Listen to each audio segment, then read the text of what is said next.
요 수비수들 포백으로 이어지는 선수들의 피지컬은 강하지만 느린 스피드가 최대의 약점이고 지금 라인이 정교하지 않아요. 그래서 요 라인을 완벽하게 파괴하고 들어가는 모습이 나오는데 이런 장면들이 한두 장면이 나왔으면은 뭐 이게 호주의 약점이다라고 제가 말씀을 못 드리는데 예선전부터 이런 장면들이 계속 나왔기 때문에 이런 장면들이 만약에 우리나라 황희찬, 손흥민 요런 진짜 피니셔들한테 걸린다라고 하면은 아마 우리가 좀 손쉽게 득점을 올릴 수 있지 않을까.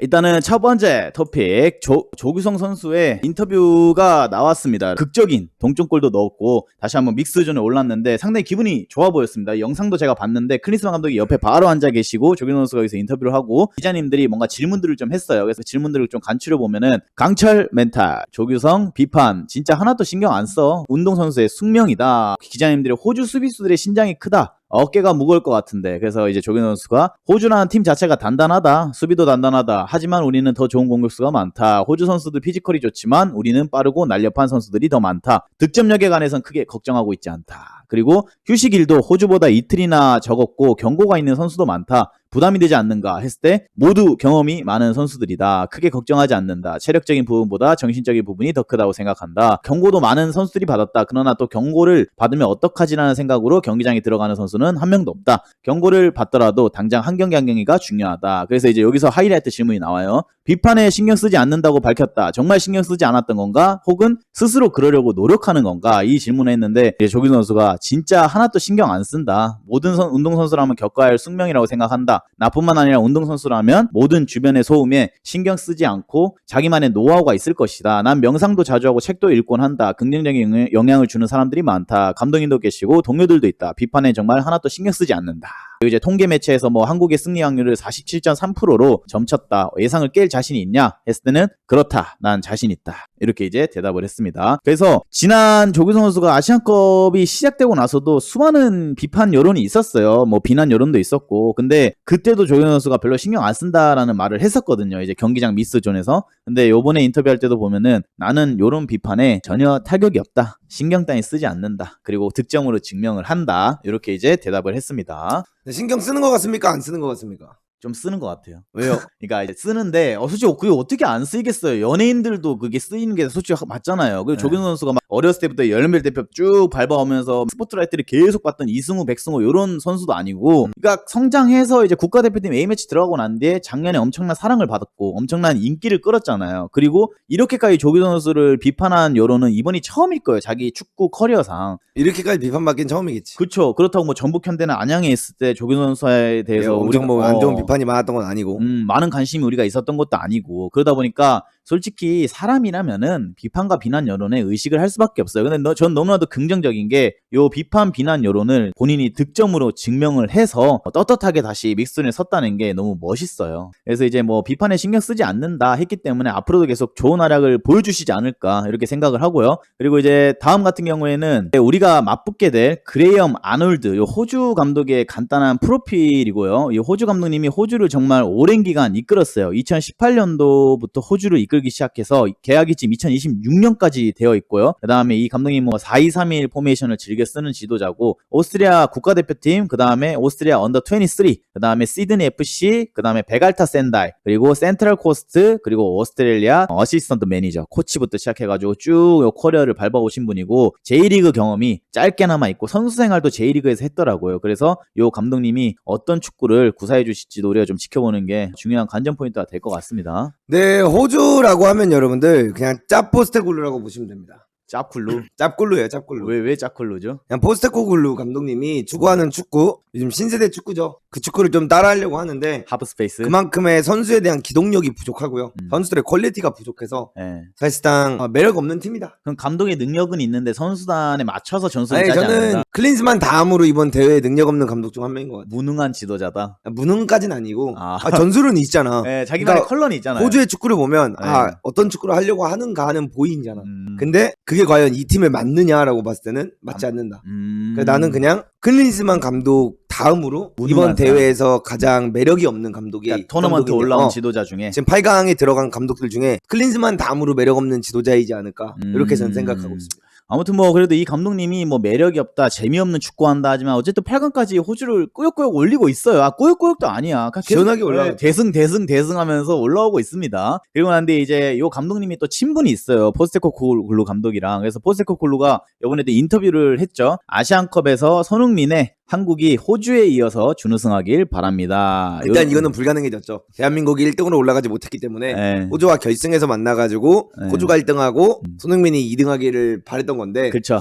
포 감독님이 정신 아직 못 차리신 것 같아요. 스키장갑으로 포 감독님을 한번 때릴 때가 되지 않았나. 아, 지금 포 감독님 뭔 소리예요? 어디서부터 오는 거야? 아시안컵에서 손흥민이 한국에 호주에 이어 준우승하길 바란다니.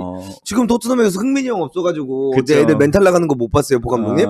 어제 그 로메로랑 얘들 정신 못 차리는 거 못 보셨어요, 감독님? 아래쪽에 이제 호주 축구 대표팀을 이끄는 그레이엄 아놀드 감독은 같은 호주 출신인 포스테코글루 감독에게 손흥민을 토트넘으로 데려갈 줄 것으로 부탁을 했대요. 그래서 그는 난 안지 포스테코글루한테 전화를 걸어서 손흥민을 다시 토트넘으로 데려갈 수 있냐라고 물었고 34세 호주 베테랑 수비수 베이치 이 선수도 손흥민 선수나 뭐 몇몇 선수들을 보고 조심해야 한다. 세계적인 수준을 가진 선수들이 한순간에 경기를 바꿀 수 있다는 점이 마음 한구석에 자리를 잡고 있다라며 손흥민을 비롯한 한국의 스타 플레이어 선수들을 경계했다. 이거 보면 딱 알잖아요. 이 감독님, 아놀드 감독님. 네. 일단 하는 게 비슷해요. 스만 형이랑. 언론 일단 플레이. 전화. 아. 스타 감독한테 전화해가지고 네. 야, 나 이런 인맥이 있다. 자랑. 아. 이거 똑같죠? 네. 두 번째. 언론 플레이 너무 잘하고. 언론 플레이 잘하죠. 네. 그러니까 스만 형과 비슷한 결이에요. 경기 때도 보면 지시 많이 안 해요. 그쵸. 감독님도 그냥 액션만 많아요. 아쉬워하고, 아쉬워하고 좋아하고 화내고 이런 것만 많지. 별로 막 이렇게 막 보면서 막 와 뭔가 경기 운영 잘한다 이런 느낌 전혀 안 들거든요. 그러니까 상황마다 변화를 가져가는 지시가 없다라는 겁니다. 저희가 말씀드리는 거는. 네. 그리고 이제 호주의 주요 선수들도 요 인터뷰를 했어요. 일단은 오른쪽에 보이는 가면을 쓰고 있는 선수는 매트 라이언이라는 골키퍼고 왼쪽에 있는 선수는 이번 대회에서 정말 중추적인 역할을 하고 있는 어바인이라는 미드필더입니다. 그래서 매트 라이언이 손흥민 그도 인간이야. 호주 캡틴 한국과 8강전 앞두고 자신감을 표출했다. 그래서 경기를 앞두고 호주 대표팀엔 손흥민 경기력이 내려졌다. 토트넘 허스퍼 주장이자 잉글리시 프리미어리그에서 활약 중인 손흥민은 이번 아시안컵에 참가한 선수들 중 가장 명성이 높은 공격수다. 그는 현재까지 페널티킥으로 2골을 터뜨렸다. 아직 필드골이 없지만 손흥민은 언제든지 상대 골망을 가릴 수 있는 능력을 가진 선수다. 호주는 지난 2015년 자국에서 열렸던 아시안컵 결승전 때 후반 추가 시간 손흥민에게 동점골을 허용한 바 있다. 당시 한국은 연장전에서 실점을 허용해 1대2로 패했기에 호주전을 앞두고 손흥민의 각오는 남다르다. 베테랑 골키퍼 매트 라이언은 매체와 인터뷰를 통해 손흥민도 결국 인간일 뿐이라며 호주 선수들이 충분히 손흥민을 막을 수 있을 거라고 예상했다. 야, 손흥민 선수도 결국 인간이다. 인간이지 뭐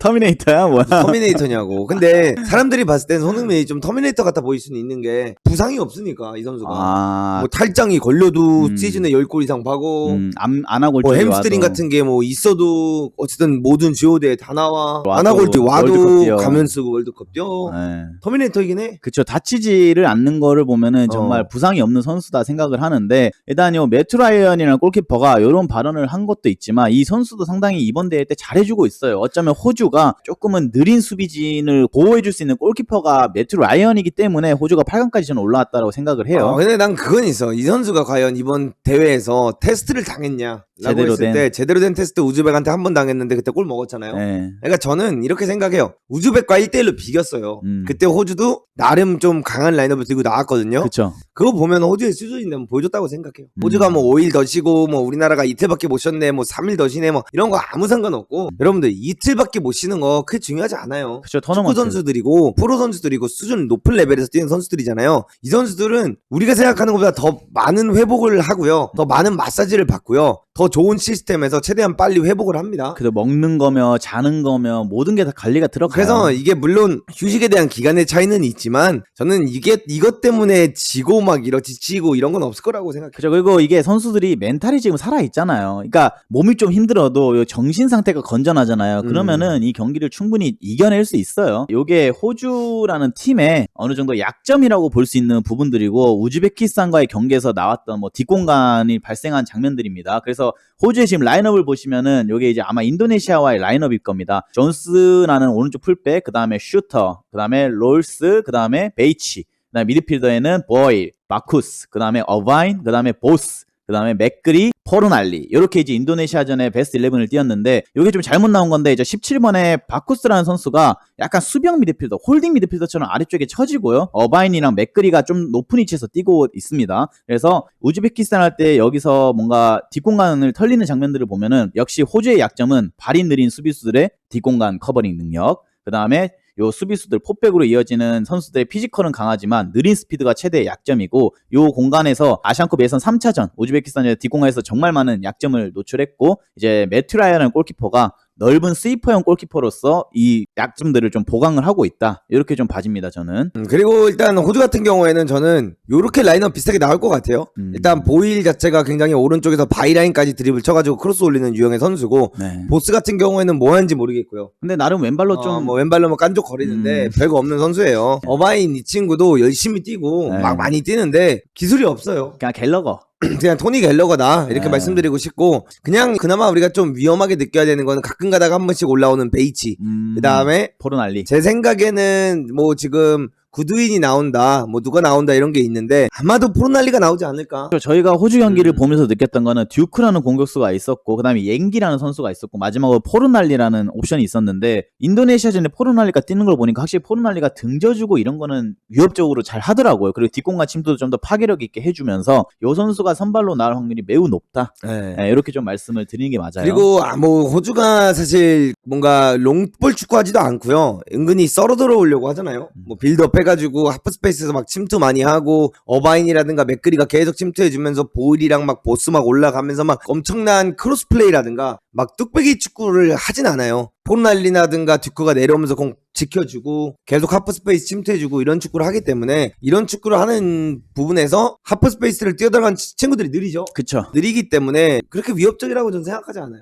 그리고 이 사진을 보시면 일단 첫 번째 장면도 본인들이 지역에서 슈터라는 선수가 패스미스 이후에 뒷공간을 헌납하는 장면인데 내려가는 속도가 그렇게까지 빠르지 않아요. 지금 뛰어내려가고 있는 선수가 슈터입니다. 그리고 두 번째 장면도 세 번째 사진이 이제 두 번째 사진 장면이 좀 바뀌었는데 뒷점에서 한 번에 롱킥이 쭉 이어지고 지금 라인이 정교하지 않아요. 그래서 이 라인을 완벽하게 파괴하고 들어가는 모습이 나오는데 이런 장면들이 한두 장면이 나왔으면은 뭐 이게 호주의 약점이다라고 제가 말씀을 못 드리는데 예선전부터 이런 장면들이 가끔 계속 나왔기 때문에 네. 이런 장면들이 만약에 우리나라 황희찬, 손흥민 이런 진짜 피니셔들한테 걸린다라고 하면은 아마 우리가 좀 손쉽게 득점을 올릴 수 있지 않을까 이렇게 좀 생각이 됩니다. 그리고 이 장면 같은 경우에는 지금 보이시는 것처럼 호주의 공격은 주로 어바인, 맥그리의 잦은 하프스페이스의 침투와 측면 자원, 보스와 보일리의 얼리 크로스에 의한 크로스슛 공격을 주로 이룬다. 그러나 미드필드진의 하프스페이스 침투 속도가 너무 느려 매우 위협적이진 않으며 가끔 빠른 타이밍에 올라오는 얼리 크로스가 매우 위협적인 무기가 될 수 있다. 한국 수비진은 호주의 크로스 공격을 의식해야 한다. 근데 저는 이렇게 생각을 해요.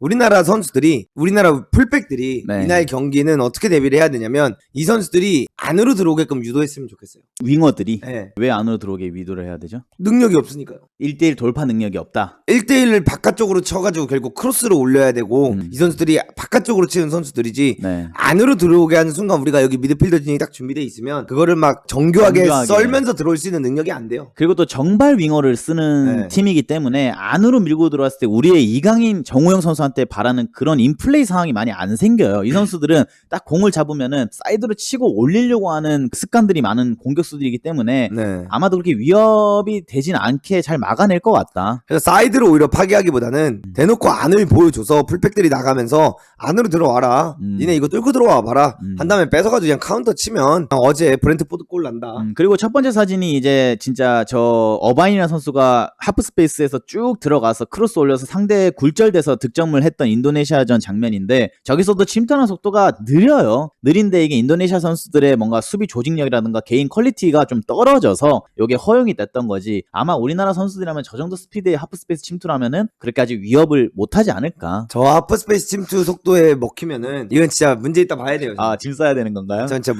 짐 싸서 돌아와야죠. 한국. 네, 전 진짜 그렇게 생각합니다. 자. 그리고 요 같은 경우에는 빌드업 할 때 호주의 장면들인데 어쨌든 빌드업 할 때 보면은 17번의 베커스가 포백 앞에 싹 붙어가지고 빌드업을 가져가고 상당히 높은 위치에 선수들을 오목조목 두는 모습을 볼 수가 있죠. 근데 우리나라의 약점이라고 하면은 요 홀딩 미드필더를 우리가 전방 압박 칠 때 잘 못 잡아요. 지난 사우디전도 보면 그 15번에 사우디 홀딩 미드필더 선수를 계속 놓쳐가지고 이재성 선수가 활동량으로 그걸 커버하는 모습을 좀 봤었는데 그렇죠. 요번에도 아마 이 베커스가 사이에 낄 겁니다. 그리고 꼈을 때 과연 우리가 어떤 타이밍으로 압박을 나갈 것이며 수비형을 누가 잡을 건지 좀 확실하게 정할 필요가 있다. 전 이건 기대는 안 해요. 이거는 이거는 그냥 뭐 벤토 때부터 계속해서 제가 지적을 해왔던 부분인데 우리나라 대표팀이 수비형 미드필더를 제대로 잡는 걸 전 본 적이 없어요. 역사상 아니 뭐 최근에 경기들 벤투 쫙 때부터 봤을 때 벤투 쭉. 때부터 시작해서 압박하는 모습을 잘한 모습을 저는 거의 본 적이 없기 때문에 이 모습은 솔직히 전 기대 안 합니다. 그래가지고 그냥 저는 베커스 풀어주고 네. 우리가 좀 내려앉아서 수비를 가져가는 게 어떨까? 근데 이번 아시안컵 무대를 보면은 우리나라가 어느 순간부터 조금은 소극적으로 경기 운영을 초반에 좀 해요. 네. 막 강하게 전방 압박을 쳐가지고 우리가 무조건 선제 득점을 해야 되기보다는 그냥 일단은 실점을 안 하는 방향으로 가자 이런 쪽으로 우리나라가 경기 운영을 하기 때문에 아마 손흥민 선수가 올라가지 말고 저 수비형의 베커스를 손흥민 선수가 잡아주고 그 뒤쪽에 이제 이재성과 황인범의 역할이 이제 커지죠. 이렇게 되면은 뒤에 어바인이나 저기 맥그리 같은 선수들이 뒤에서 이제 공을 받습니다. 상대 포백 라인이나 그다음에 미드필더 선수 등 뒤에서 저거를 누가 잡을 것인가. 근데 얘네들이 결국에는 공을 받아서 만약에 네. 이재성과 황현범이 있다 치자 이 선수들이 공을 받았을 때 여러분들 이 선수들이 그 돌아나가는 타이밍이 너무 오래 걸려요. 드리블하는 것도 너무 오래 걸려서 네. 그냥 나는 이거 호주 걱정이 진짜 안 돼. 쟤네들한테 공이 들어와도 매력적인 케빈 그냥 데브라이너 어차피 그냥 갖다 붙으면 네. 다 뺏을 수 있고 얘네들이 여기서 막 기가 막힌 스루패스 능력이 있는 것도 아니고 알도사리처럼 예를 들어 막 한두 명 달고 뛸 수 있는 애들도 아니란 말이야. 그래서 그냥 이게 난 걱정이 안 돼. 근데 호주는 여러분 좀 노선을 바꾼 게 지금 왼쪽이랑 오른쪽에 첫 번째 사진 보시면은 보일이랑 보스가 스타트를 끊는 모습이 보여져요. 첫 번째 사진에도 보면 보스가 왼쪽에서 쭉 침투 가져가고 보일도 저기서 침투를 많이 가져갑니다. 그래서 호주가 게임이 안 풀릴 때면은 가끔 슈터나 중앙 수비수에 있는 몰스 같은 선수들이 그냥 저쪽 보고 때려놓거든요. 그래서 저걸 이제 서령우 선수랑 만약에 선발로 나오게 되면 김태환 선수가 좀 대비를 해야 되지 않을까. 그쵸. 여기서 이제 길게 센터백들이 킥 잘 때리니까. 네, 근데 이제 김태환 선수는 아무래도 경험도 좀 있고 스피드가 워낙 빠른 선수니까 저는 딱히 보스한테 질 것 같지는 않아요, 솔직히. 네. 근데 이제 서령우 선수 뒷공간이 보일이랑 아마 많이 맞닥뜨리게 될 건데 그 부분을 어떻게 할지 좀 생각을 해야죠. 김진수가 나올 거예요. 그리고 이제 다음은 이제 이 팀의 주축 선수들이라고 볼 수 있죠. 셔터, 그 다음에 어바인, 그 다음에 베이치,